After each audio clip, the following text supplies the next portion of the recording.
الحمد لله نحمده ونستعينه ونستغفره ونستهديه ونؤمن به ونتوكل عليه ونعوذ بالله من شرور أنفسنا ومن سيئات أعمالنا من يهده الله فلا مضل له ومن يضلله فلا هادي له وأشهد أن لا إله إلا الله وحده لا شريك له وأشهد أن محمدًا عبده ورسوله الذي أرسله بالحق بشيرًا ونذيرًا وداعيًا إلى الله بإذنه وسراجًا منيرًا الذي أرسله بالهدى ودين الحق ليظهره على الدين كله ولو كره المشركون الذي بلغ الرسالة وأدى الأمانة ونصح الأمة وتركنا على المحجة البيضاء ليلها كنهارها لا يزيغ عنها إلا هالك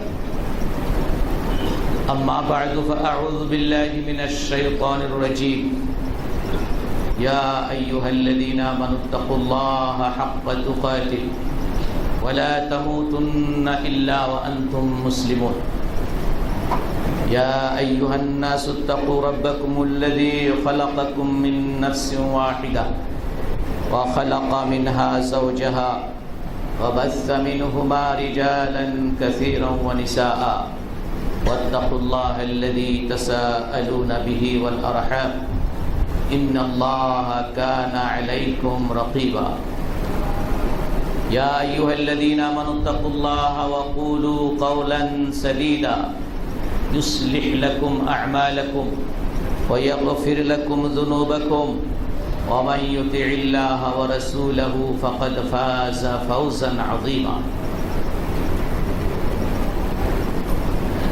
মুআজ্জাজ হাজিরিন মুসলিম ভাই ও বোনেরা আল্লাহ রাব্বুল আলামিনের শানে অসংখ্য প্রশংসা যিনি আমাদেরকে সিয়াম কিয়াম এবং অন্যান্য ইবাদতের মধ্য দিয়ে পবিত্র রমাদানুল মুবারকের দিনগুলোকে অতিবাহিত করার তৌফিক এনায়েত করেছেন আলহামদুলিল্লাহ। আমরা আল্লাহর কাছে বিনীতভাবে দরখাস্ত করি আল্লাহ পাক যেন এই পবিত্র মাসে আমাদের সকল ভালো এবং নেক কাজগুলোকে কবুল করেন এবং সাথে সাথে আমাদের সকল গুনাহগুলো মাফ করে দেন। আমাদের জানা অজানা ইচ্ছাকৃত অনিচ্ছাকৃত সকল গুনাহ যেন আল্লাহ পাক মাফ করে দেন। আমরা পবিত্র মাহে রমাদানের দিনগুলোকে আস্তে আস্তে আমরা অতিবাহিত করছি। আমাদের সামনে যেই দিনগুলো বাকি আছে সেই দিনগুলোকেও আমরা যাতে করে যথাযথভাবে এই পবিত্র মাসের মর্যাদা রক্ষা করে আমাদের অতীতের সকল গুনাহগুলো আল্লাহর কাছে মাফ করায় নিতে পারি, এই সিদ্ধান্ত আমাদের এখনো নেওয়া প্রয়োজন। কারণ আল্লাহর রাসূল সাল্লাল্লাহু আলাইহি সাল্লাম বলেছেন, যে ব্যক্তি রমাদানের মাস পেল অথচ তার অতীতের গুনাহ মাফ হলো না, মাফ করাইতে পারল না, তার প্রতি আল্লাহর অভিসম্পদ নাজিল হোক। রাসূলুল্লাহ সাল্লাল্লাহু আলাইহি ওয়াসাল্লাম জিবরিল আমিনের এই প্রস্তাবকে আল্লাহর রাসূল আমিন বলে স্বীকৃতি দিয়েছেন। এছাড়াও আল্লাহর রাসূল সাল্লাল্লাহু আলাইহি ওয়াসাল্লাম আরেকটি হাদিসে বলেছেন, রাগুমা আনফু রাজুলিন, ওই লোকের নাক ধুলো মলিন হোক, ওই লোকের নাক ধুলো মলিন হোক যে ব্যক্তি মান আদারাকা রমাদান, যে ব্যক্তি রমাদান মাস পেল, ওয়ালাম ইউগফার লাহ, অথচ তার গুনাহ মাফ করানো হলো না। তাহলে রমাদান মাস পেয়ে যদি আমরা গুনাহমুক্ত হতে না পারি, আল্লাহর কাছে যদি আমাদের অতীতের গুনাহ মাফ করায় নিতে না পারি, তাহলে এটা আমাদের জন্য দুর্ভাগ্য। এটা আল্লাহর রাসূল সাল্লাল্লাহু আলাইহি ওয়াসাল্লাম বলেছেন। সুতরাং একটি করে দিন অতিবাহিত হচ্ছে, আমাদের কাছ থেকে এই সুযোগ বিদায় নিচ্ছে। তাই আর যে কয়েকটি দিন সামনে আছে, এই দিনগুলোতে যাতে করে আমরা আরও বেশি বেশি করে আল্লাহর অনুগ্রহ পাওয়ার জন্য চেষ্টা করি, আল্লাহর কাছে মাগফিরাত পাওয়ার জন্য আমরা চেষ্টা করি, এবং বেশি বেশি করে আল্লাহর ইবাদতের মধ্য দিয়ে আমাদের দিনগুলোকে অতিবাহিত করার চেষ্টা করি। আল্লাহ পাকের ইচ্ছা, যিনি তার বান্দাদেরকে আল্লাহর নৈকট্য লাভের জন্য নিয়মিত এবং প্রাত্যহিক যে সকল অপরিহার্য কার্যাদি আছে, ইবাদত বন্দেগী আছে, যেগুলোকে ফরজ ইবাদত বলা হয়, অপরিহার্য ইবাদত বলা হয়, এগুলোর পাশাপাশি বান্দাদেরকে আরও অধিক মাফ করার জন্য, বান্দাদের মর্যাদা বৃদ্ধি করার জন্য এবং আল্লাহর অধিক নৈকট্য লাভের জন্য আল্লাহ পাক কিছু সময়, কিছু কিছু ইবাদত, কিছু কিছু দিন এবং সময়ের সাথে নির্দিষ্ট করে দেন। ঠিক পবিত্র মাহে রমাদানের পুরো মাসটি বরকতপূর্ণ মাস, এর সবটুকুনি কল্যাণ। এর মধ্যেও আল্লাহ পাক তার বান্দাদের জন্য বিশেষ কিছু দিন রেখেছেন, যেই দিনগুলোতে রমাদান মাসের অন্যান্য সকল দিনের চাইতে বা অন্যান্য মাসের সকল দিনের চাইতে অধিক মর্যাদাবান, অধিক সম্মানিত আল্লাহর কাছে। সেই দিনগুলোই হচ্ছে রমাদান মাসের শেষ দশকের দিনগুলো, আল আশরুল আওয়াখির মিন রমাদান। রমাদানের শেষ 10 দিনগুলো হচ্ছে আল্লাহর পক্ষ থেকে এবং তার রাসূল সাল্লাল্লাহু আলাইহি সাল্লামের পক্ষ থেকে স্পেশাল, অতিরিক্ত সম্মানের, মর্যাদা, এবং এই দিনগুলোর ইবাদতও আল্লাহর কাছে বেশি গ্রহণীয়, আল্লাহর কাছে বেশি পছন্দনীয়। সুতরাং আমরা আর 1-2 দিন পরেই রমাদান মাসের শেষ দশকে উপস্থিত হব। সুতরাং এখন থেকেই আমরা এই দিনগুলোতেও যাতে করে আমরা আল্লাহর কাছে বেশি বেশি করে আমাদের গুনাহ মাফ এবং আমাদের ভালো কাজগুলো আল্লাহর কাছে গ্রহণযোগ্য হওয়ার জন্য বেশি বেশি করে দোয়া করতে পারি। রমাদান মাসের সকল প্রকার ইবাদতগুলোকে বেশি বেশি করে করা, যেমনি করে তাসবিহ, তাহলিল, জিকির, আজকার, কোরআন তেলাওয়াত, কোরআন অনুধাবন, কোরআন বোঝা এবং দান, সাদাকাত ইত্যাদি যে সকল কাজ আছে, নফল সালাত, এগুলো আমরা এই দিনগুলোতে বেশি বেশি করে করতে পারি। রমাদান মাসের শেষ দশকের আলাদা গুরুত্ব রয়েছে।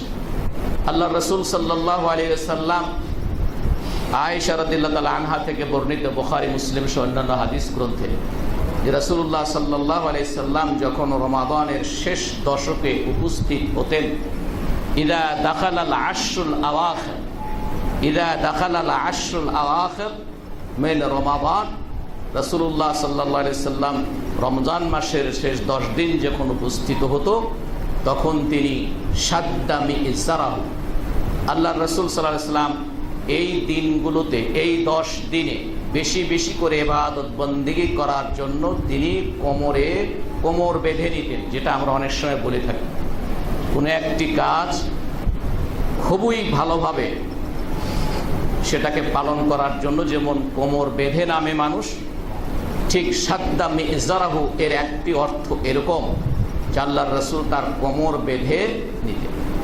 আরেকটি অর্থ করেছেন হাদিস বিশারদগণ, সেটা হচ্ছে তিনি তার স্ত্রীদের সাথে একসাথে থাকতেন না।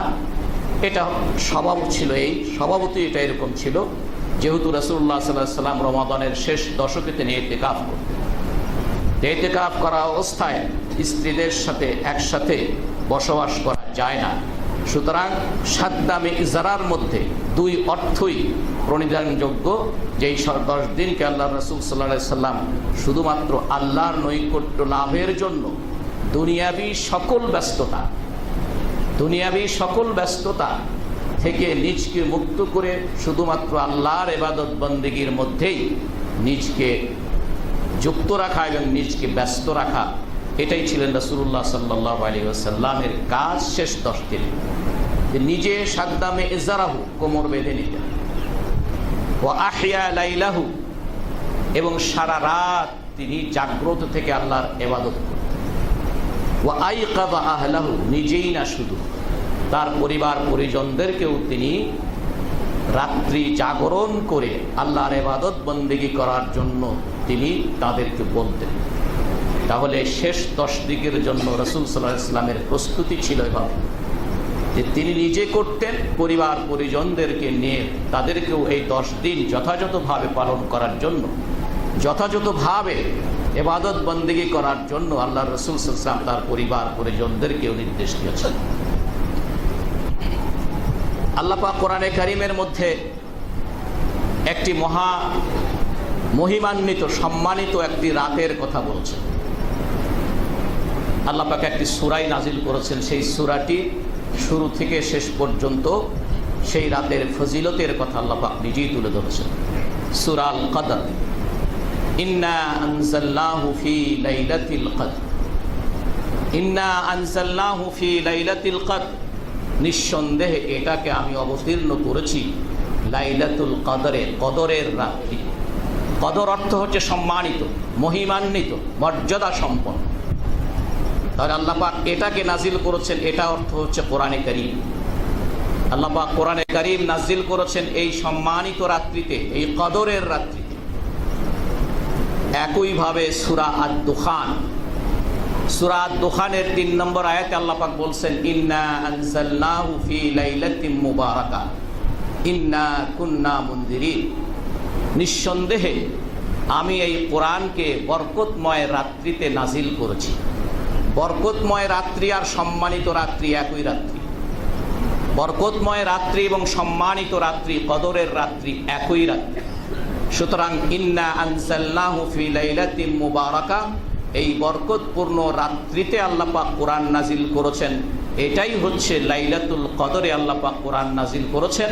যেই লাইলাতুল কদর বা যে লাইলাতুল মুবারাকা, এটা কেবল রমাদান মাসেই হতে পারে, অন্যান্য মাসে হওয়ার কোনো সুযোগ নেই। যেহেতু কোরআন নাজিল করেছেন আল্লাহ পাক রমাদান মাসে, কোরআন নাজিল করেছেন আল্লাহ পাক রমাদান মাসে। সূরা বাকারার 185 নম্বর আয়াতে আল্লাহ সেই কথা বলেছেন যে শাহরু রমাদান আল্লাযী উনজিলা ফীহিল কোরআন, এটা সেই মাস, যেই মাসে রমাদান মাস, সেই মাস যেই মাসে কোরআন নাজিল করা হয়েছে। হুদাল লিন্নাস, আর এই কোরআন হচ্ছে সকল মানবতার জন্য হিদায়াতের গ্রন্থ, গাইডলাইন, পথ প্রদর্শক। ওয়া বাইয়িনাতিম মিনাল হুদা, হিদায়াত পাওয়ার জন্য যা প্রয়োজন তার সুস্পষ্ট প্রমাণাদি সহ যা দরকার তা এই কোরআনে আছে। আর কোরআন হচ্ছে ওয়াল ফুরকান, কোরআন হচ্ছে সত্য এবং মিথ্যার মধ্যে পার্থক্য সৃষ্টিকারী। কোরআন হচ্ছে ভালো এবং মন্দের মধ্যে পার্থক্য নির্ণয়কারী। কোরআন হচ্ছে হক এবং বাতিলের মধ্যে পার্থক্য নির্ধারণকারী। সুতরাং এই কোরআন আল্লাহ পাক নাজিল করেছেন রমাদান মাসে, আর লাইলাতুল কদরও হচ্ছে রমাদান মাসে। সুতরাং লাইলাতুল মুবারাকা, বরকতময় রাত্রিও হচ্ছে সেই রমাদান মাসে। এই জন্য সূরা দুখানের এই 3 নম্বর আয়াত দ্বারা কেউ কেউ শাবান মাসের যে মধ্যরাতি 14 তারিখের দিনগত রাত্রিতে বলা হয় যে এটার সাথে এটার কোনো সঙ্গতি নেই। সুতরাং কেউ এটা সমর্থন করে নাই। অতীতের 2-1 বলার চেষ্টা করলেও সকলেই এটাকে প্রত্যাখ্যান করেছে, যেহেতু আল্লাহ পাক নিজেই কোরআন নাজিল করেছেন লাইলাতুল কদরে।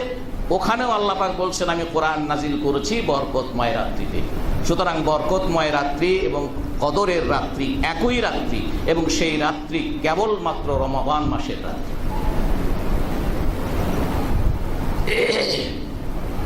এই রাত্রি সম্মানিত হওয়ার কারণে বিভিন্ন হাদিস থেকে, সহিহ হাদিস থেকে প্রমাণিত, যেই কারণে আমরা শাবান মাসের ওই রাতে সকলকে, ছোট বড় সকলকে মসজিদে ছুটে আসতে দেখি। কারণ তাদের কানে এই কথা আছে যে শবে বরাতের ওই রাত্রিতে আগামী 1 বছরের জন্য রিজিক বন্টন করা হবে, আমার ভালো মন্দ কী হবে তা দেওয়া হবে। এই জন্য যারা সারা বছরও সালাত আদায় করে না, ওই রাত্রিতে টুপিটাপি কিনে তারা মসজিদে উপস্থিত হয়। এই কথাগুলো সব হচ্ছে লাইলাতুল কদরের জন্য। এই কথাগুলো ওখানে আপনারা যা শোনেন, এই সবগুলো কথা হচ্ছে লাইলাতুল কদরের জন্য।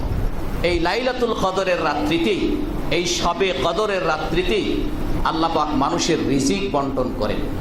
তাদের আয়ু, বছর কতদিন বাঁচবে এগুলোও এখানে রিনিউ হয়, এগুলো সেখানে বন্টন হয় এবং এগুলো লেখা হয়। তাদের জন্য কি হবে, কে ধ্বংস হবে, কে ভালো, কে পুণ্যবান, কে কম মানে খারাপ, এগুলো এইখানে লেখা হয় বা রিনিউ হয়। সুতরাং এই কথাটা কোথায় আছে? আল্লাহ পাক বলছেন ৪র্থ নম্বর আয়াত সূরা দুখানে, ফিহা ইউফরাকু কুল্লু আমরিন হাকিম।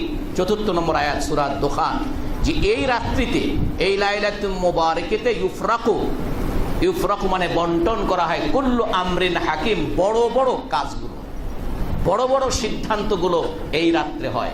সেই বড় বড় সিদ্ধান্ত হচ্ছে রিজিক, মউত কখনো হবে, আপনি ভালো না মন্দ ইত্যাদি, কে ধ্বংস হবে, কে থাকবে ইত্যাদি বিষয়গুলো এটা আল্লাহই জানেন। কাকে কি কোন খবর কি দেবে এটা আল্লাহই জানেন। সুতরাং এগুলো এই কদরের রাত্রিতেই নাজিল হয়, কদরের রাত্রিতেই এগুলো বরাদ্দ হয়। সুতরাং এটাকে শবে বরাতের সাথে কেউ নেবেন না। এই জন্য কদরের রাত্রিকে, যেটাতে কোরআন বলেছে, যেটাতে সহিহ হাদিসে রাসূলুল্লাহ সাল্লাল্লাহু আলাইহি ওয়াসাল্লাম থেকে আছে, সেই রাতকে অনুসন্ধান করার জন্য, সেই রাতকে তালাশ করার জন্য আল্লাহর রাসূল সাল্লাল্লাহু আলাইহি ওয়াসাল্লাম একাধিক হাদিসে তার নির্দেশ দিয়েছেন, ইলতামিসু লাইলাতাল কদরি, তাহাররাউ লাইলাতাল কদরি, তোমরা অনুসন্ধান করো লাইলাতুল কদরকে, তোমরা চিন্তা ভাবনা করো, তাহাররাও চিন্তা ভাবনা করো যে কোন দিন লাইলাতুল কদর হতে পারে। তুমি যেহেতু জানো না, তোমাকে নিশ্চিত করে বলা হয়নি, সুতরাং তুমি প্রায় রাতগুলোকে কদর মনে করে সে তার জন্য ব্যবহার করো, সদ্ব্যবহার করো সেই রাত।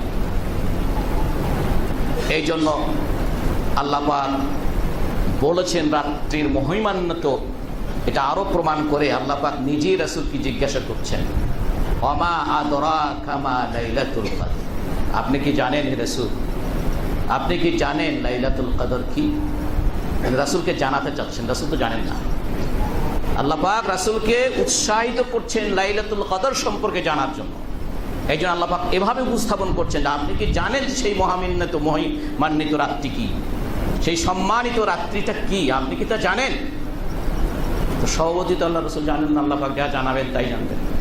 লাইলাতুল কদরি খায়রুম মিন আলফি শাহর, লাইলাতুল কদরি খায়রুম মিন আলফি শাহর।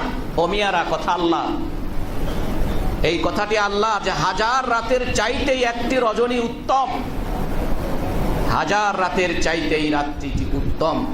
লাইলাতুল কদরি, কদরের রাত্রিটি, খায়রুন উত্তম, মিন আলফি শাহর, হাজার রাতের চেয়েও, হাজার মাস, হাজার মাসের চেয়েও, হাজার মাসের চেয়েও।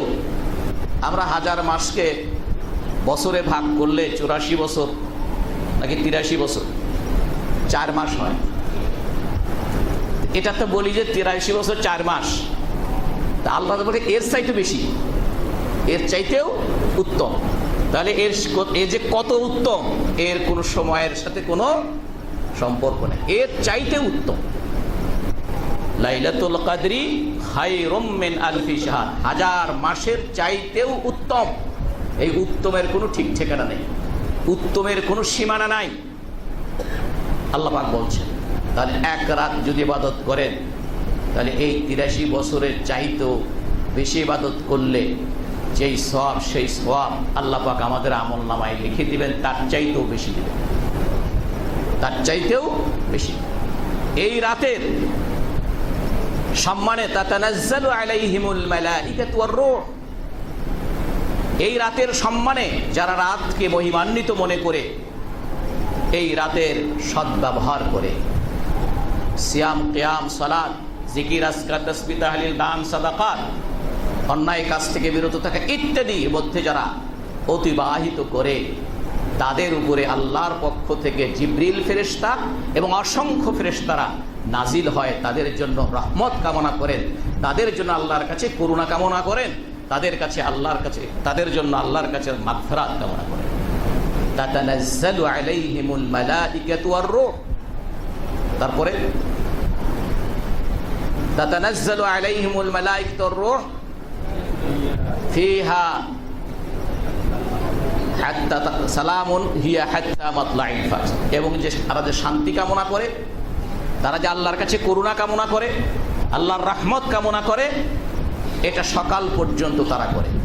এই জন্য একটি হাদিসে রাসূলুল্লাহ সাল্লাল্লাহু আলাইহি সাল্লাম শবে কদরের রাত হওয়ার যে কিছু আলামতের কথা বলছেন। অনেক আলামতের কথা বিভিন্ন হইলে কতগুলো ঠিক না, অনেকগুলোই ঠিক না, এটা আলামতের সাথে সম্পর্কিত না, তবে কাছাকাছি একটা হচ্ছে এই যে সেই দিনটি সূর্যের আলো কিছুটা অতীব্র থাকে। এইটার সাথে ফেরেশতাদের নামা ওঠা বেশি করার ক্ষেত্রে কোনো ওলামায়ে কেরাম বলেছেন, যেহেতু এই রাত্রে অধিক সংখ্যক ফেরেশতারা সকাল পর্যন্ত ওঠানামা করে, এই জন্য সূর্যের আলোর গতিটা কিছুটা হলেও নিষ্প্রভ থাকে।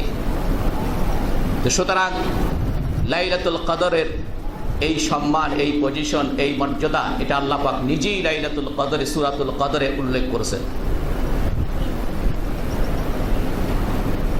এছাড়াও আল্লাহর রাসূল সাল্লাল্লাহু আলাইহি সাল্লাম বলেছেন, বুখারী মুসলিমের হাদিস, মান কামা লাইলাতুল কদরি ঈমানান ওয়া ইহতিসাবান গুফিরা লাহু মা তাকাদ্দামা মিন যামবি।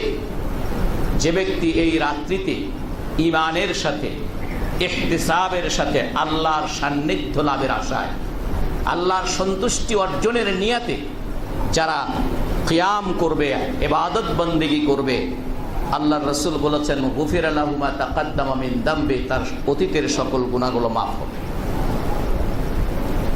এই সময়টা কখন?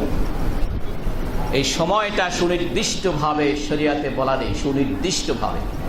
তবে রাসূলুল্লাহ সাল্লাল্লাহু আলাইহি ওয়াসাল্লাম তিনি শেষ দশকের বেজোর রাতগুলোতে এই লাইলাতুল কদর অনুসন্ধান করার জন্য তিনি নির্দেশ দিয়েছেন।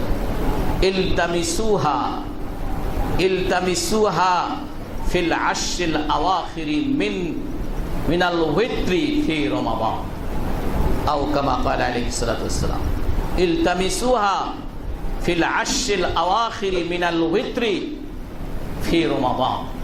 তোমরা রমাদান মাসের শেষ দশকের বেজোর রাতগুলোতে তোমরা এই লাইলাতুল কদরকে অনুসন্ধান করো। তাহলে 21, 23, 25, 27, 29, 21, 23 পার হওয়ার পরে আরেকটি হাদিসে আল্লাহ রাসূল সাল্লাল্লাহু আলাইহি সাল্লাম বলেছেন, যদি তোমরা কেউ দুর্বল হয়ে থাকো, 21-এ খোঁজো নাই, 23-এও খোঁজো নাই, অলসতা করেছো, তোমাদের জন্য এখনো সুযোগ আছে যে বাকি যে কয়েকদিন বেজোর রাত আছে, বাকি যে কয়েকটি বেজোর রাত আছে, এই বাকি বেজোর রাতগুলোতেও তোমরা লাইলাতুল কদরকে অনুসন্ধান করো। যে বাকি বেজোর রাতগুলো হচ্ছে 25, 27 এবং 29। ওলামায়ে কেরামরা বিভিন্ন হাদিসকে, সাহাবায়ে কেরামদের উক্তিকে সামনে রেখে যদিও কেউ বলার চেষ্টা করেছেন এবং এটাকে তারজিহ দেবার চেষ্টা করেছেন, অগ্রাধিকার দেবার চেষ্টা করেছেন, তবে এগুলোর মধ্যে 27 তারিখের রজনীতে লাইলাতুল কদর হওয়ার সম্ভাবনাটা বেশি, অনেকের অভিজ্ঞতা থেকেও তা বলার চেষ্টা করেছেন। সুতরাং হয়তোবা এটাই তো হতে, আর এই লাইলাতুল কদর প্রত্যেক বছরে ওই 27 তারিখেই হবে এটাও ঠিক নয়, প্রত্যেক বছরে 21 তারিখেই হবে এটাও ঠিক নয়, বরং প্রতি বছরে আল্লাহ পাক এটাকে কখনো 21, কখনো 23, কখনো 25, কখনো 26, 27, কখনো 29 করতে পারেন। আবার কোনো হাদিস থেকে লাইলাতুল কদর পুরা রমাদানের কোনো এক দিন, কোনো এক রাতও হতে পারে। সুতরাং যেহেতু এর মর্যাদা বেশি, যেহেতু এর বোনাস বেশি, যেহেতু এর প্রাপ্তি বেশি, এই জন্য এটা পাওয়ার জন্য যেন উম্মাহ, আল্লাহর বান্দারা প্রত্যেক রাতে, আজকে রাতেই লাইলাতুল কদর হবে আমার জন্য এবং সকলের জন্য বা আজকে আমার জন্য এই রাত্রিতে হবে লাইলাতুল কদর, এই কথা মনে করে, এই আশা নিয়ে যেন সে লাইলাতুল কদরের সম্মান করে, সেভাবে আমল করে। এই রাতগুলোতে, এই দিনগুলোতে যা করা দরকার, কিয়াম হচ্ছে নফল ইবাদত করা, যেটা আমরা বলেছি, হাদিসে রাসূল সাল্লাল্লাহু আলাইহি ওয়াসাল্লাম বলেছেন। 2 নম্বর হচ্ছে দোয়া করা বেশি বেশি করে, যে কোনো তাসবিহ তাহলিল, সুবহানাল্লাহ, আলহামদুলিল্লাহ, লা ইলাহা ইল্লাল্লাহ, আল্লাহু আকবার, লিল্লাহিল হামদ, এবং সালাত, দরুদ ইব্রাহিম ইত্যাদি যে সকল জিকিরগুলো আছে, আল আদিয়া আল মাযকুরা, আল আদিয়া আল মাসনুনা, সুন্নাত যে দোয়া, সুন্নাত যে জিকির আজকারগুলো আছে, সেগুলো বেশি বেশি করে করা, সেগুলো বেশি বেশি করে করা।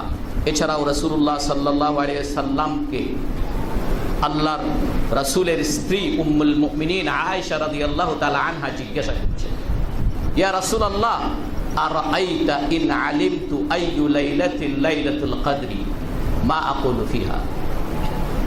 ইয়া আল্লাহর রাসূল, আমি যদি মনে করি যে আজকে লাইলাতুল কদর, তাহলে সেই রাতে আমি কি করব? রাসূলুল্লাহ সাল্লাল্লাহু আলাইহি ওয়াসাল্লাম বললেন, কুলি, তুমি পড়বে আল্লাহুম্মা ইন্নাকা আফুউন তুহিব্বুল আফওয়া ফাআফু আন্নি। হে আল্লাহ, তুমি ক্ষমাশীল, তুমি দয়ালু, তুমি ক্ষমা করোকে পছন্দ করো, সুতরাং আমাকে ক্ষমা করে দাও। আল্লাহুম্মা ইন্নাকা আফুউন, হে আল্লাহ তুমি ক্ষমাশীল, তুহিব্বু করিম, এবং তুমি দয়ালু, তুহিব্বুল আফওয়া, তুমি ক্ষমা করাকেই পছন্দ করো, অতএব ফাআফু আন্নি, অতএব তুমি আমাকে ক্ষমা করে দাও। তাহলে এখানে আমরা যে দোয়া কবুলের জন্য যে উসিলা তালাশ করি, এইখানেও কিন্তু একটা উসিলা আছে, এখানেও একটা কি আছে? উসিলা আছে। সেটা হচ্ছে আল্লাহর গুণবাচক নামগুলোকে উসিলা করে আল্লাহর কাছে যাওয়া। যেমন এই হাদিসে আল্লাহর রাসূল সাল্লাল্লাহু আলাইহি ওয়াসাল্লাম তার স্ত্রী উম্মুল মুমিনিন আয়েশা রাদিয়াল্লাহু তাআলা আনহাকে শিখিয়ে দিচ্ছেন যে তুমি তখন বলবে আল্লাহুম্মা ইন্নাকা আফুউন কারীম, হে আল্লাহ তুমি ক্ষমাশীল দয়ালু, তুহিব্বুল আফওয়া, তুমি ক্ষমা করাকে পছন্দ করো, ফাআফু আন্নি, অতএব মানে এটা তুমি যেহেতু দয়াবান, তুমি যেহেতু ক্ষমাশীল, অতএব তুমি আমার গুনাহ মাফ করে দাও। অর্থাৎ তোমার এই ক্ষমাকারী, ক্ষমা প্রদর্শনের এই যে গুণ, এই গুণের উসিলায় তুমি আমাকে ক্ষমা করে দাও। আর এর সাথে সাথে কেউ কেউ মনে করে, আমরা সবসময় বলি যে এই সকল মর্যাদা এবং ফজিলত কি ফরজগুলো বাদ দিয়ে শুধু এটা করলে হবে? নফল সারা মাসে কোনো খবর নেই, কখন ফজর হচ্ছে, কখন জহর যাচ্ছে, কখন আসর হচ্ছে, কখন মাগরিব হচ্ছে, কখন এশা হচ্ছে, কিছুর সাথে আমার সম্পর্ক নাই। লাইলাতুল কদর পেয়ে গেছি, বাস এক ট্রাক করলাম, কমপক্ষে 84 বছর তো বা 83 বছরের উপর পর্যন্ত সব পেয়ে যাব না। শর্ত হচ্ছে ফরজ কাজগুলো আমাদেরকে আদায় করতে হবে।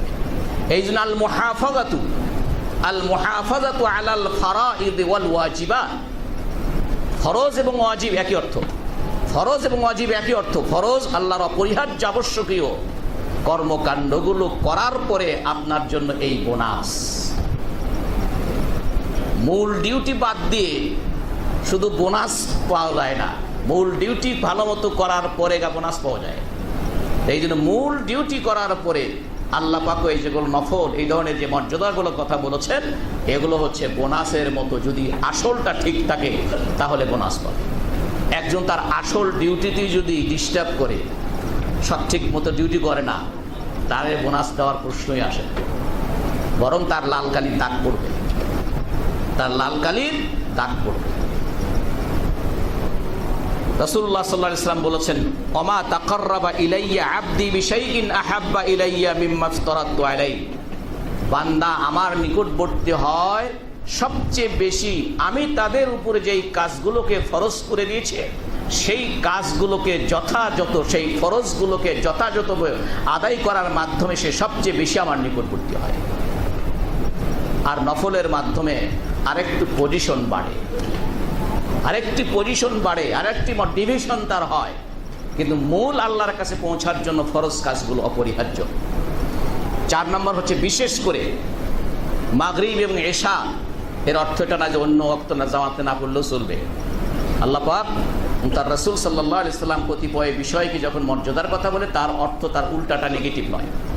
বিশেষ করে মাগরিবের এবং ফজরের এবং এশার, ফজরের এবং এশার জামাতের সাথে আদায় করার জন্য চেষ্টা করা। কারণ আল্লাহ রাসূল সাল্লাল্লাহু আলাইহি সাল্লাম বলেছেন, মান সাল্লাল ইশা ফি জামাআতি, যারা এশার নামাজ, এশার সালাত জামাতের সাথে আদায় করলো, ফাকান্নামা কামা নিসফাল লাইল। তাহলে যারা ইশার সালাতটি জামাতের সাথে আদায় করলো তারা যেন অর্ধেক রাত পর্যন্ত নফল সালাত আদায় করলে যেই সওয়াব তার আমলনামায় সেই সওয়াব লিখে দেওয়া হয়। আর বাকিরা থেকে গেল। ওমান সাল্লা সুবহা ফি জামাআতিন, এরপরে ফজর আসলো, ফজরও জামাতের সাথে আদায় করলো, ফাকান্নামা সাল্লাল লাইলা কুল্লাহু, এরপরে যদি ফজরের নামাজটাও জামাতের সাথে আদায় করে তাহলে সারা রাত যেন সে নফল ইবাদত বন্দিগির মধ্যে কাটায় দিল। 5 নম্বর হচ্ছে যে কাজগুলো আমাদের আল ইজতিহাদ, এই রাতগুলোকে যথাযথভাবে পালন করার জন্য সর্বোচ্চ চেষ্টা করা, যেটা আল্লাহর রাসূল সাল্লাল্লাহু আলাইহি ওয়াসাল্লাম করতেন। যে হাদিসটি আপনাদেরকে প্রথমে শুনিয়েছি যে ইদা দাখালাল আশরু ওয়া কানা নবী সাল্লাল্লাহু আলাইহি ওয়াসাল্লাম ইদা দাখালাল আশরু শাদ্দা মিজারা ওয়া আহইয়া লাইলা ওয়া আইকাদা আহলা। তিনি কোমর বেঁধে নিতেন, বলতে আক্ষরিক অর্থ কোমর বাঁধা নয়, বরং তিনি সব কিছু থেকে নিজকে মুক্ত করে আল্লাহর ইবাদতের জন্য নির্দিষ্ট করতেন। অন্য কোনোভাবে সময় নষ্ট বা অন্য কোনো কাজ করতেন না। সারা রাত জাগ্রত থাকতেন এবং পরিবারের সকলকে জাগ্রত থেকে ইবাদত বন্দি করার জন্য বলতেন। আরেকটি হাদিসে আল্লাহ রাসূল সাল্লাল্লাহু আলাইহি সাল্লাম বলেছেন, আয়েশা থেকে বর্ণিত, যে রাসূলুল্লাহ সাল্লাল্লাহু আলাইহি ওয়াসাল্লাম ইয়াজতাহিদু ফিল আশরিল আওয়াখিরি মা লা ইয়াজতাহিদু ফি গায়রিহি। রমাদানের শেষ দশকে আল্লাহর রাসূল সাল্লাল্লাহু আলাইহি ওয়াসাল্লাম এত বেশি ইবাদত বন্দেগী করতেন যে অন্য সময় তিনি এত করতেন না। তো সুতরাং এগুলোকে আমরা সেভাবে পালন করতে পারি। এরপরে হচ্ছে ইতিকাফ করা। যাদের সুযোগ আছে তাদের জন্য শেষ 10 দিন ইতিকাফ করলে অন্যান্য সকল ব্যস্ততা থেকে আপনি ইতিকাফের মধ্যে আল্লাহর সাথে আপনার সান্নিধ্য, আল্লাহর সাথে আপনার সম্পর্ক, আল্লাহর সাথে আপনার ভালোবাসা এবং আল্লাহর সাথে আপনার সম্পর্কের অটুটতাকে আপনি আরও সুদৃঢ় করতে পারবেন। সম্পর্ক আরও সুন্দর হবে, আরও ভালো হবে। এই জন্য ইতিকাফ করা। কানা রাসূলুল্লাহ সাল্লাল্লাহু আলাইহি সাল্লাম ইয়াতাকিফু ফি কুল্লি রমাদান। রাসূলুল্লাহ সাল্লাম প্রত্যেক রমাদানে তিনি ইতিকাফ করতেন শেষ 10 দিনে। এবং শেষ রাসূল সাল্লাল্লাহু যেই বছর মারা গেছেন, ইন্তিকাল করেছেন, সেই বছর তিনি 20 দিন করেছেন। আয়েশা থেকে হাদিস বর্ণিত রয়েছে, বুখারী মুসলিমের হাদিস। সুতরাং এই লাইলাতুল কদরের রাতগুলো বা শেষ 10 দিন আমাদের সামনে অতিবাহিত আসছে, আমরা যেন এটাকে যথাযথভাবে পালন করার উদ্যোগ নেই, চেষ্টা করি এবং আল্লাহর কাছে সাহায্য চাই, তৌফিক চাই যে আল্লাহ তুমি আমাদেরকে রমাদানের পুরা মাসটি সহ বিশেষ করে শেষ দশকে যেইভাবে আমরা কাজ করলে, যেইভাবে তোমার ইবাদত বন্দেগী করলে, যেভাবে তোমার অনুগত থাকলে এই লাইলাতুল কদরের মর্যাদা ফজিলত আমার নসিবে হবে, সেইভাবে পালন করার তৌফিক দান করুন। আল্লাহ পাকের কাছে এভাবে কিছু তৌফিক কামনা করি। অবশ্যই আল্লাহ পাক আমাদের জন্য এই তৌফিক দান করবে।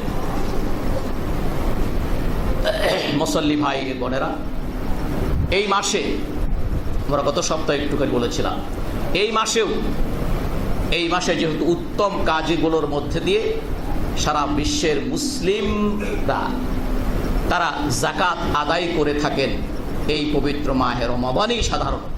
এটা ব্যতিক্রমও আছে, আপনার বছর যখন পুরো হবে তখনই আপনি দেবেন, এতে কোনো নেই। যখন জাকাতের বছর আপনি যেই মাস থেকে শুরু করবেন, আপনার নেশাব হওয়ার পরে ওই মাস থেকে পরবর্তী বছরের ওই মাস পর্যন্ত আপনার যদি নেশাব পরিমাণ সম্পদ থাকে, নেশাব পরিমাণ টাকা পয়সা থাকে, স্বর্ণ রূপা এবং ব্যবসায়িক পণ্য, এগুলো যদি আপনার কাছে থাকে পুরো 1 বছর পর্যন্ত, তাহলে আপনি নেশাবের মালিক হয়েছেন, আপনাকে যাকাত দিতে হবে। সুতরাং আপনি যেই মাস থেকে গণনা করবেন, সেই মাস থেকে পরবর্তী ওই বয়স মানে 1 বছর, তখনই আপনাকে যাকাত দিতে হবে। আর যাকাত যখনই ফরজ হয় সঙ্গে সঙ্গে তা আদায় করে দিতে হয়, কারণ যাকাতের যেই টাকা বা যেই অংশটা আপনার উপরে ফরজ হলো, সর্বপ্রথম হচ্ছে এই টাকাটা আপনার নয়, এই টাকাটা মালিক আপনি নন।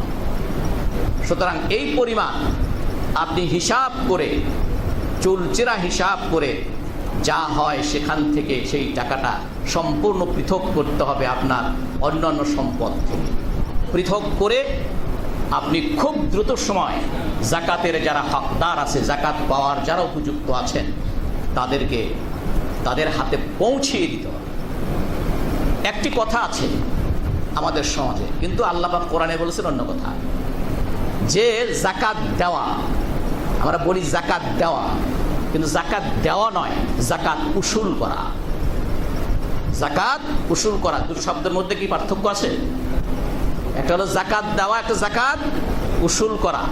যেহেতু আল্লাহ পাক বলছেন সূরা তাওবাতে, খুয মিন আমওয়ালিহিম, খুয, আপনি নেন, আপনি উসুল করেন, আপনি জাকাত যাদের উপরে হয়েছে তাদের কাছ থেকে আপনি জাকাত নিয়ে নেন। আল্লাহ পাক তার রাসূলকে নির্দেশ দিয়েছেন। তার অর্থ হচ্ছে জাকাত আদায় করবে জনগণের উপরে যারা শাসন কার্য পরিচালনা করে তারা। কারণ তাদের কাছে হিসাব থাকে, কারা ব্যবসায়ী, কি ব্যবসা করেন, কত আছে, এর একটা হিসাব তাদের কাছে থাকে। তারপরে রাজস্ব দেওয়ার ক্ষেত্রে তাদের কাছে হিসাব থাকে। সুতরাং তারা কেউ সদুদ্যোগে এগিয়ে না আসলেও এটা কিন্তু তারা পারে যে কার কার অন্তত জাকাত, সবার বেলা না পারলেও অন্তত যাদের হিসাব আছে, যাদের হিসাব দিতে হয়, যাদের নিতে হয়, রেজিস্ট্রেশন নিতে হয়, সেখানে একটা হিসাব দিয়ে তারপরে তাদেরকে নিতে হয়। এই জন্য তাদের জানা, এই জন্য জাকাত উসুল করতে হয়। আল্লাহ বলেছেন খুয মিন আমওয়ালিহিম সাদাকাতান তুতাহহিরহিম বিহা ওয়া তুযাক্কিহিম, আপনি তাদের কাছ থেকে তাদের সম্পদের জাকাত উসুল করেন, করে আপনি তাদেরকে এবং তাদের সম্পদকে আপনি পবিত্র করেন।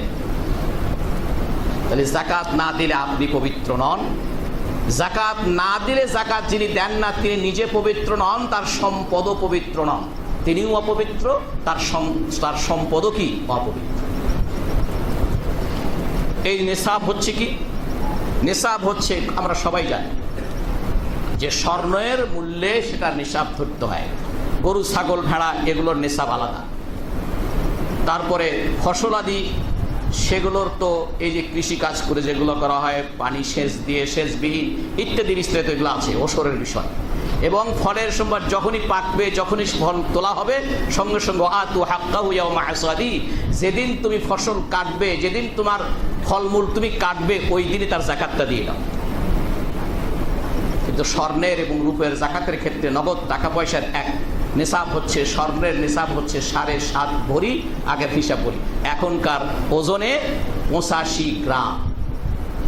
85 গ্রাম স্বর্ণ যদি আপনার কাছে থাকে, আপনি যদি সেটার মালিক হন, অথবা যিনি মালিক সেই মালিককে সেখান থেকে 2.5% হয় স্বর্ণই, অথবা তার মূল্য পরিশোধ করতে হবে জাকাত হিসাবে। তাহলে এটা হচ্ছে আপনার নেসাবের পরিমাণ। আপনার কাছে 7.5 ভরি স্বর্ণ আছে, তাহলে আপনার নেসাব হয়ে গেল। তাহলে এর সাথে যোগ হবে আপনার ঘরে পকেটে আরও 100 টাকা আছে, আপনার ওই আলমারির মধ্যে আরও 50 টাকা আছে, তাহলে 7.5 ভরি স্বর্ণের মূল্য কত? সেই সাথে আপনার পকেটে আছে আরও 100 টাকা, আপনার ওখানে আছে আরও 5 টাকা, ওইখানে আছে আর 10 টাকা। এগুলো সব যোগ করে যে অঙ্কটা আপনার দাঁড়াবে, যেদিন আপনার বছর পুরো হবে সেই দিন পর্যন্ত, তাহলে সেখান থেকে আপনি শতকরা 2.5 টাকা দেবেন। শতকরা 2.5 টাকা। তাহলে শতকরা যদি আপনি 2.5 টাকা দেন, তাহলে আপনার 5,000 টাকা অথবা 5 লক্ষ টাকা যদি হয়, তাহলে কত জাকাত হবে? 5 লক্ষ গুণন 2.5% ভাগ 100, এই দিলে বোধ হয় যা আসে এটা আপনার অঙ্ক হয়ে যাবে যে এই পরিমাণ আপনাকে জাকাত হিসেবে দিতে হবে। রূপা হলে সেই রূপার এটা হচ্ছে 52.5 তোলা, যেটা এখনকার হিসেবে সম্ভবত 595 গ্রাম। 595 গ্রাম রূপা, অথবা তার সমমূল্য টাকা পয়সা এবং আপনার যে ব্যবসা করেন সেই ব্যবসায়ের পণ্য, এগুলো আপনার কাছে থাকলে সেগুলো সব হিসেব করে যা হবে সেটার উপরে 1 বছর গিয়ে থাকলে সেখান থেকে 2.5 টাকা আপনাকে জাকাত হিসেবে দিতে হবে। সুতরাং এই জাকাত দেওয়া মুসলিমদের জন্য অপরিহার্য। ইসলামের মূল 5টি ভিত্তির একটি হচ্ছে জাকাত। কোরআনে কারিমের মধ্যে যেখানে ঈমানের কথা বলা আছে, তার সাথে সাথে সালাত আদায়ের কথা আছে, তারপরেই জাকাতের কথা বলা আছে। আল্লাহ পাক বলছেন ওয়ামা উমিরু ইল্লা লিয়াবুদুল্লাহ মুখলিসিনা লাহুদ্দিন হুনাফা ওয়া ইউকিমুস সালাহ ওয়া ইউকিমুস সালাহ ওয়া ইউতুজ যাকাত ওয়া যালিকা দীনুল কাইয়্যিমা। তাদেরকে নির্দেশ দেওয়া হয়েছে শুধুমাত্র নিষ্ঠার সাথে আল্লাহর নির্দেশ পালন করা। তারা একনিষ্ঠ হবে আল্লাহর দিকে, কারোর দিকে মুক্তা হবে না, কারো মুখাফিকি হবে না। আর কি করবে? ওয়া ইউকিমুস সালাহ, সালাত কায়েম করবে, আর ওয়া ইউতুজ যাকাত, যাকাত আদায় করবে। এটাই হচ্ছে যালিকা দীনুল কাইয়্যিম, এটাই হচ্ছে সঠিক দিন, এটাই হচ্ছে সঠিক দিন। এছাড়াও আল্লাহ পাক সূরা তাওবার 5 নম্বর আয়াত, সূরা আল বাইয়িনা 5 নম্বর আয়াত, সূরা তাওবার 5 নম্বর আয়াত আল্লাহ বলছেন ফা ইন তাবু ওয়া আকামুস সালাতা ওয়া আতাবুজ যাকাতা ফাখাল্লু সাবিলাহুম। কেউ যদি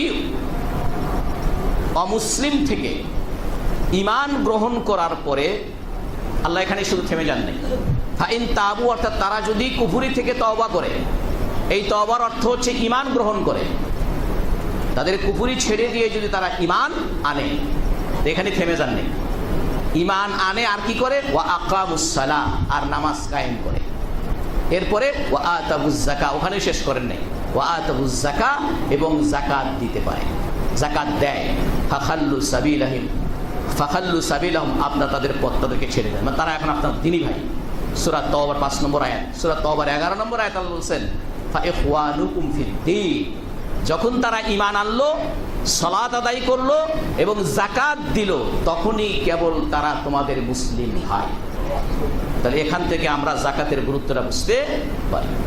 এই কারণেই গত সপ্তাহে আপনাদেরকে বলেছি, এই কারণেই আবু বকর রাদিয়াল্লাহু তাআলা আনহু, প্রথম খলিফাতুর রাসূল সাল্লাল্লাহু আলাইহি ওয়াসাল্লাম, তিনি যখন খলিফা হলেন, তখন আরব দেশের উপকণ্ঠে, মানে একটু দূরে গ্রামের একটি এলাকার লোকজনরা, তারা তাদের যাকাত আবু বকর খলিফার কাছে পৌঁছাতে অস্বীকৃতি জানাল। খলিফা আবু বকর রাদিয়াল্লাহু আনহু তিনি তাদের বিরুদ্ধে যুদ্ধের ঘোষণা দিলেন। সকল সাহাবীরা আবু বকর রাদিয়াল্লাহু আনহুকে একটু ভিন্ন মত দিয়েছিলেন। কাইফা তুকাতিলুহুম, আপনি কিভাবে তাদের বিরুদ্ধে লড়াই করবেন? ওহুম ইয়াশহাদুনা বিআন্নাহু লা ইলাহা ইল্লাল্লাহ ওয়া আন্না মুহাম্মাদার রাসূলুল্লাহ ওয়া ইউকিমুস সালাহ। আপনি তাদের বিরুদ্ধে কিভাবে লড়াই করবেন? আবু বকরকে বলছেন সকলে মিলে, যারা এই কথার সাক্ষ্য দিচ্ছে যে আল্লাহ এক এবং রাসূল মুহাম্মদ সাল্লাল্লাহু আলাইহি ওয়াসাল্লাম তার রাসূল, এবং সালাত কায়েম করছে, তাহলে আপনি তাদের বিরুদ্ধে কেমন লড়াই করবেন? তখন তিনি আল্লাহ লা উকাতিলান্নাহুম মান ফাররাকা বাইনাস সালাতি ওয়াজ যাকাত, আমি অবশ্যই তাদের সাথে লড়াই করব যারা যাকাত এবং নামাজের মধ্যে পার্থক্য সৃষ্টি করে, তারা নামাজ আদায় করে তো যাকাত দিতে অস্বীকার করে, তাদের বিরুদ্ধে আমি অবশ্যই লড়ব। ওমর রাদিয়াল্লাহু আনহু বলেন, পরবর্তীতে ওমর রাদিয়াল্লাহু আনহু বলেন যে আমরা সকলেই ভুলের উপর ছিলাম, আর আল্লাহ পাক তার রাসূলের খলিফাকে সঠিক সিদ্ধান্ত নেবার জন্য তার মন এবং চিন্তা শক্তিকে উন্মুক্ত করে দিয়েছিলেন। তাহলে যাকাত হচ্ছে এই পর্যায়ে। গত সপ্তাহে আপনাদেরকে বলেছি ইসলামের ভিত্তি 5টি, এই 5টির মধ্যে শুধু তাওহীদ, আল্লাহর একত্ববাদ এবং রাসূলের রিসালাতের সাক্ষ্য দেওয়ার পরে বাকি যে 4টি বিষয় আছে, এই 4টি বিষয় একদিকে আল্লাহর ইবাদত, অপর দিকে এটা সকল মানুষের বা তার সৃষ্টির সাথে সম্পর্ক রয়েছে এই 4টি কাজে। এই জন্য ওই সাহাবী যখন এসে বলেছে আমি এগুলো করবো, এর চেয়ে বাড়াবো না কমাবো না, আল্লাহ রাসূল বলছেন জান্নাতি কোনো লোককে যদি দেখতে চাও তাহলে এই লোকটিকে দেখো। শুনাইছি না আপনাদেরকে গত সপ্তাহে? কেন? কারণ এই 4টি কাজ, তাওহীদের পরে এই 4টি কাজ যদি আপনি এর দাবি অনুসারে পালন করেন, তাহলে আল্লাহর হক আদায় করা হবে এবং বান্দার হকও আদায় করা হবে এবং সৃষ্টির হকও আদায় করা হবে। সৃষ্টির হকটা কি? আল্লাহ রাসূল সাল্লাল্লাহু আলাইহি ওয়াসাল্লাম বলেছেন, তোমার বাড়িতে যে বাহন হিসেবে তোমার যে গাধাটা আছে, তোমার যে ঘোড়াটি আছে, এর সাধ্যের অতিরিক্ত একে বোঝাই দেবে না। সাধ্যের অতিরিক্ত। এখন কারো বাড়িতে যদি মহিষের গাড়ি থাকে, গ্রামে মহিষের গাড়ি যদি থাকে, মহিষ স্বচ্ছন্দভাবে তার শক্তি অনুযায়ী 15 মণ 10 মণ 20 মণ ধান টানতে পারে, সেখানে যদি আপনি তাকে 25 মণ ধান বোঝাই দেন, তাহলে তার প্রতি কি সদাচরণ করা হলো? করা হলো। এই জন্য উট রাসূলকে দেখে কান্না করেছে, উট যেন রাসূলের কাছে শিকায়েত করেছে, অভিযোগ করেছে, ইয়া রাসূলুল্লাহ, আমাকে দিয়ে বোঝা বহন করায় কিন্তু আমাকে সেইভাবে খাবার পানি দেয় না। রাসূলুল্লাহ সাল্লাল্লাহু আলাইহি ওয়াসাল্লাম ওই উটের মালিককে ডেকে নিয়ে এসে বললেন, তুমি তার উপর অত্যাচার করছো, জুলুম করছো, তুমি তাকে ঠিক মতো খেতে দেবে এবং সে যা পারে এতটুকুন বোঝা দিবে, এর চেয়ে অধিক বোঝা চাপাবে না। সুতরাং এই জন্য এইগুলোর মধ্যে বান্দার হক রয়েছে, এগুলোর মধ্যে সৃষ্টির হক রয়েছে। আল্লাহর হক যেমনটি রয়েছে তেমনি বান্দার হক রয়েছে, সৃষ্টির হক রয়েছে। সুতরাং এই হচ্ছে যাকাত। এছাড়াও সূরা আল হজ্জের 41 নম্বর আয়াতে, সূরা আল হজ্জের 41 নম্বর আয়াতে আল্লাহ পাক বলছেন, আল্লাযীনা ইম্মাক্কান্নাহুম ফিল আরদি আকামুস সালাহ ওয়া আতাউয যাকাহ ওয়া আমারু বিল মা'রুফি ওয়া নাহাউ আনিল মুনকার। সূরা হজ্জের 41 নম্বর আয়াত। আমি যখন কাউদেরকে ক্ষমতা দিই তখন তারা কমপক্ষে 4টি কাজ তারা প্রতিষ্ঠিত করে। একটি হচ্ছে তারা সালাত কায়েম করে, যাকাত প্রতিষ্ঠিত করে, আদায় করে, উসুল করে, সৎ কাজের আদেশ দেয় আর অসৎ কাজের নিষেধ করে। সৎ কাজ করতে বলে আর অসৎ কাজ যাতে না হয় এজন্য ব্যবস্থা নেয়। তার এখানেও যাকাতের কথা আল্লাহ পাক সুস্পষ্টভাবে তুলে ধরেছেন এবং এটা একটি উত্তম কর্মসূচি, একটা গুরুত্বপূর্ণ কর্মসূচি আল্লাহ পাক এখানে বলে দিয়েছেন। এই যাকাত না দিলে কি হবে? এই যাকাত না দিলে কি হবে? আল্লাহ পাক কোরআনের সূরা তাওবার 34 থেকে 35 নম্বর আয়াতে আল্লাহ পাক বলছেন, ওয়াল্লাযীনা ইয়াকনিসুনা আয-যাহাবা ওয়াল ফিদ্দাতা ওয়া লা ইউনফিকুনাহা ফি সাবিলিল্লাহ ফাবাশশিরহুম বিআযাবিন আলীম। যারা স্বর্ণ আর রূপা এই দুইটাকে পুঞ্জীবিত করে জমা করে রাখে, এখান থেকে এর হক আদায় করে না, আল্লাহর পথে দেয় না, ফাবাশশিরহুম বিআযাবিন আলীম, আপনি তাদেরকে কঠিন যন্ত্রণাপদ শাস্তির সুসংবাদ দিন। শাস্তির কি সুসংবাদ হয়? শাস্তির কি সুসংবাদ হয় না দুঃসংবাদ? দুঃসংবাদ। কিন্তু আল্লাহ কেন বললেন? এর তীব্রতাটা, উপহাসের তীব্রতাটা বোঝানোর জন্য আল্লাহ বললেন যে শাস্তি তো খেতে হবে, সেই শাস্তির সুসংবাদ দাও তাদেরকে। তারপরে কি হবে? কি শাস্তিটা? ইয়াউমা ইউহমা আলাইহা ফি নারি জাহান্নামা ফাতুকওয়া বিহা জিবাহুহুম ওয়া জুনুবুহুম ওয়া যুহুরুহুম হাযা মা কানাজতুম লিআনফুসিকুম। ওই যেদিন আগুনের লোহার শিক গরম করে, উত্তপ্ত করে, জাহান্নামের আগুনে ওই লোহার দণ্ড এটাকে গরম করা হবে এবং এই দিয়ে তার কপালে, তার পার্শ্বদেশে এবং তার পিঠে স্যাক দেওয়া হবে। স্যাক দেওয়া হবে। কারো কারো কাছে শুনে মনে হচ্ছে তো একটু বেশি কঠিন কিছু না। দুনিয়ার আযাবটা চাইতে আখিরাতের আযাবটা কিন্তু কত যে বেশি, সেটা কি ভাষায় প্রকাশ করা যাবে? ভাষায় প্রকাশ করা যাবে। এবং বলা হবে, হাযা মা কানাজতুম লিআনফুসিকুম, এটা যে তুমি যে সঞ্চয় করে রেখেছিলে, তুমি যে জমায়ে রাখছিলা, এর হক আদায় করো নাই, এর পরিবর্তে, এর বিনিময়ে তোমাকে এই শাস্তি দেওয়া হচ্ছে। ফাযুকু মা কুনতুম তাকনিজুন। সুতরাং তোমরা যে পুঞ্জীবিত করে রেখেছিলে, তোমরা যে বাক্স বন্ধ করে রেখেছিলে, তোমরা যে ব্যাংকের লকারে আটকে রেখেছিলে তোমাদের এই অমূল্য সম্পদ, এখানকার হক আদায় করো না, এটা এবার মজা বোঝো, এটার শাস্তি ভোগ করতে থাকো, এটার শাস্তি ভোগ করতে থাকো। আল্লাহ রাসূল সাল্লাল্লাহু আলাইহি সাল্লাম থেকে আরো এই ধরনের অনেক শাস্তির কথা বলা হয়েছে। বিশাল সাপ হবে, সেই সাপ তার মুখের মধ্যে নিয়ে তাদেরকে চাবাতে থাকবে এবং বলবে, আমি হচ্ছে তো আনা কানজুকা আনা মালুকা, আমি হচ্ছে তোমার সেই সম্পদ, আমি হচ্ছে তোমার সেই পুঞ্জীবিত করে রাখা সম্পদ, যার যাকাত তুমি আদায় করো নাই, যার হক তুমি আদায় করো নাই। সুতরাং এই যাকাত দেওয়ার ক্ষেত্রে আমরা যথাযথভাবে, কেউ কেউ আছেন থোক যাকাত দেন, থোক যাকাত দেন না, আপনাকে পুরা 1 বছরে যেদিন থেকে যেই দিন 1 বছর হবে ওই দিন পর্যন্ত আপনার কত আছে, কি আছে না আছে, এগুলো সবগুলো হিসাব করে সেগুলোকে টাকায় রূপান্তরিত করে সেখান থেকে 2.5 টাকা দিয়ে আপনার সেটা 20,000 হোক, 25,000 হোক, 50,000 হোক, 1 লাখ হোক, এরপরে আপনি সেটাকে এর হকদারদের কাছে আপনি গিয়ে পৌঁছিয়ে দেবেন। আপনি গিয়ে পৌঁছিয়ে দেবেন।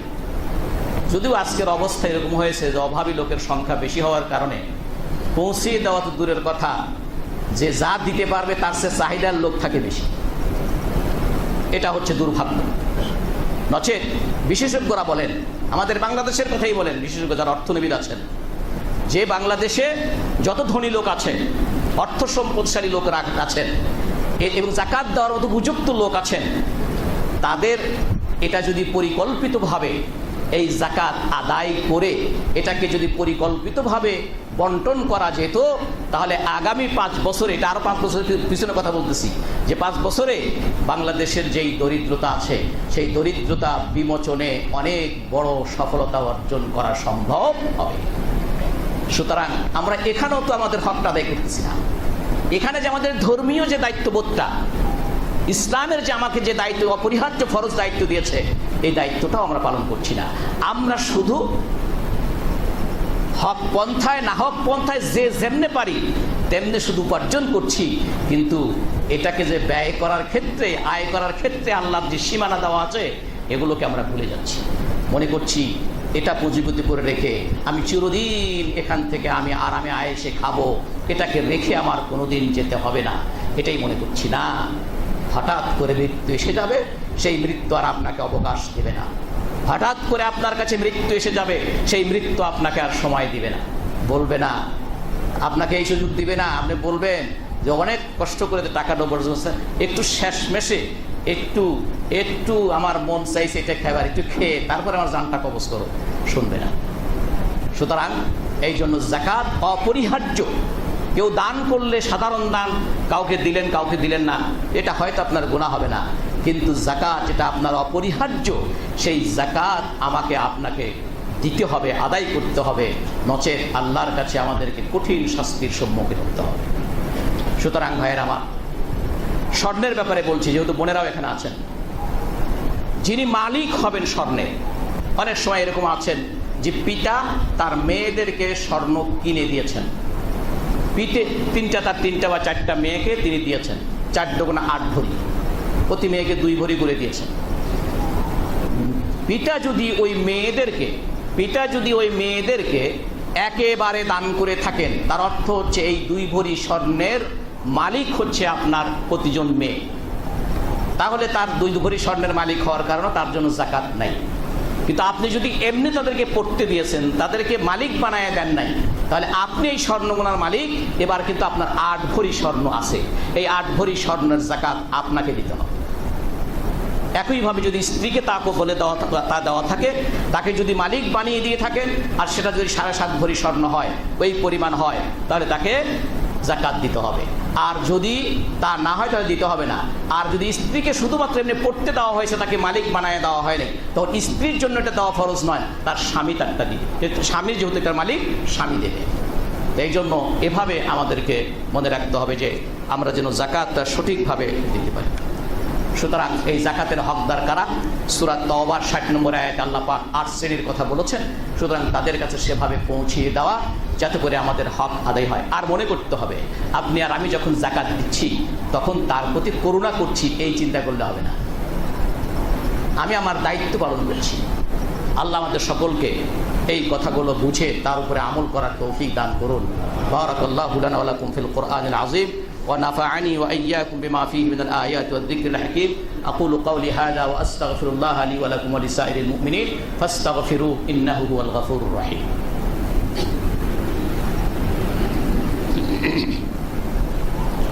الحمد لله والصلاة والسلام على رسول الله وعلى آله وصحبه وسلم تسليما كثيرا. أما بعد، فإن أحسن الحديث كتاب الله وأحسن الهدي هدي محمد صلى الله عليه وسلم وشر الأمور محدثاتها وكل محدثة بدعة وكل بدعة ضلالة وكل ضلالة في النار أو كما قال عليه الصلاة والسلام. সম্মানিত ভাই এবং বোনেরা, আমরা যাকাতের কথা আপনাদের সামনে যতটুকু সম্ভব তুলে ধরা হলো। সুতরাং আমরা যাকাত দিব। সেক্ষেত্রে গত সপ্তাহে আপনাদেরকে বলেছিলাম যে এই যে আমরা যে প্রতিষ্ঠানে এই মসজিদটা, সেই প্রতিষ্ঠানে একটি তাহফিজুল কোরআন বা হেফজ খানা রয়েছে, হেফজ মাদ্রাসা যেটাকে বলা হয়। সেখানে প্রায় 20-25 জন ছাত্র তারা থাকে এবং খায় এখানে, এবং তাদের মধ্যে অনেকেই গরিব রয়েছে। তা আপনারা এই সকল হেফজুল কোরআন মাদ্রাসা যেগুলো থাকে এগুলো সম্পর্কে আপনাদের ধারণা আছে, এগুলোকে আপনারা পাবলিকের সহযোগিতা নিয়েই তারাই করে থাকে। সুতরাং এখানেও যেহেতু গরিব ছেলেপেলে আছে, আপনারা আপনাদের জাকাতের একটা অংশ এখানে দেবেন। সেই সাথে সাথে আপনাদের ছেলে মেয়েদেরকে কোরআন শেখানোর জন্য, কোরআন মুখস্থ করানোর জন্য আপনারা এভাবেও সহযোগিতা করবেন।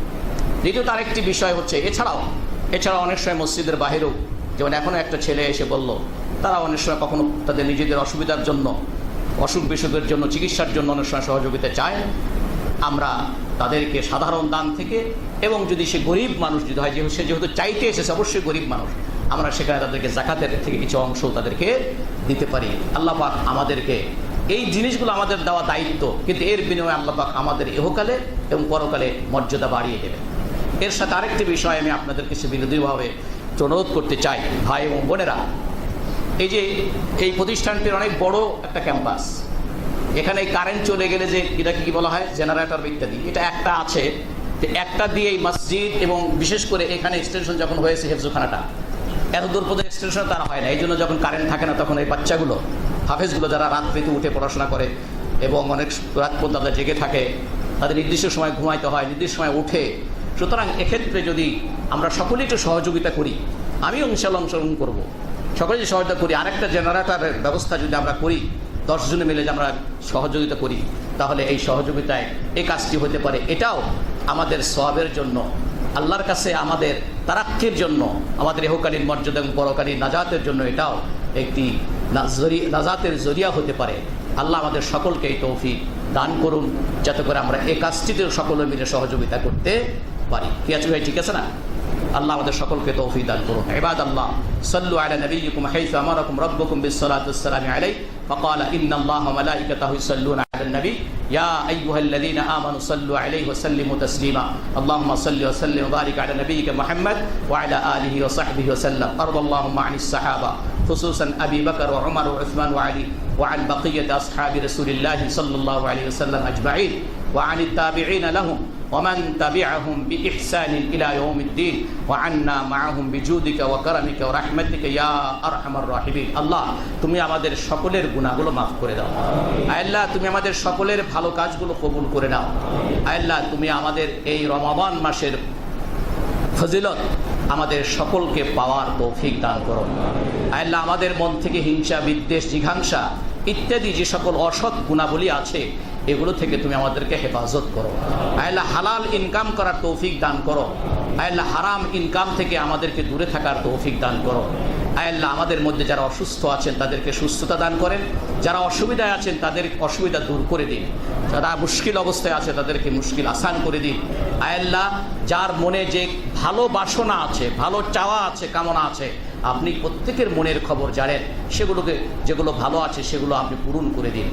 আল্লাহ তুমি আমাদের সকলকে তোমার দ্বীনের অনুসারী বানাও, আমাদের ছেলে মেয়েদেরকে তোমার দ্বীনের অনুসারী বানিয়ে দাও, আমাদের ছেলে মেয়েদেরকে তুমি চরিত্রবান করে গড়ে তোলার তৌফিক দান করো। আল্লাহ আমাদের সন্তান আদিকে তুমি তোমার দ্বীনের পথে চলার তৌফিক দান করো, অন্যায় অপকর্ম থেকে বেঁচে থাকার তৌফিক দান করো। আল্লাহ আমাদের পিতা মাতা আত্মীয়স্বজন যারা কবরবাসী হয়ে আছে প্রত্যেকের কবরের আযাব তুমি মাফ করে দাও। আল্লাহ যারা জীবিত আছেন প্রত্যেককে তোমার দ্বীনের উপরে সাবিত কদম রাখে এবং মৃত্যুর সময় আমাদের সকলকে তোমার ঈমানের উপরে, তাওহীদের উপরে আমাদের জীবন যেন শেষ হয় তাই তৌফিক তুমি আমাদেরকে দান করো। আল্লাহুম্মা তাওয়াফানা মুসলিমিন ওয়া আলহিকনা বিস-সালিহিন। রব্বানা আতিনা ফিদ দুনিয়া হাসানা ওয়া ফিল আখিরাতি হাসানা ওয়া কিনা আযাবান নার। ربنا ظلمنا أنفسنا وإن لم تغفر لنا وترحمنا لنكونن من الخاسرين. رب ارحمهما كما ربياني صغيرا رب ارحمهما كما ربياني صغيرا. ربنا لا تجعل في قلوبنا غلا للذين آمنوا ربنا إنك رؤوف رحيم. ربنا توفنا مسلمين وألحقنا بالصالحين. ربنا اغفر لي ولوالدي وللمؤمنين يوم يقوم الحساب. رب ارحمهما كما ربياني صغيرا رب ارحمهما كما ربياني صغيرا. اللهم أعز الإسلام والمسلمين وأذل الشرك والمشركين اللهم انصر من نصر الدين واخذل من خذل الدين عباد الله إن الله يأمر بالعدل والإحسان وإيتاء ذي القربى وينهى عن الفحشاء والمنكر والبغي يعظكم لعلكم تذكرون فاذكروني أذكركم واشكروا لي ولا تكفرون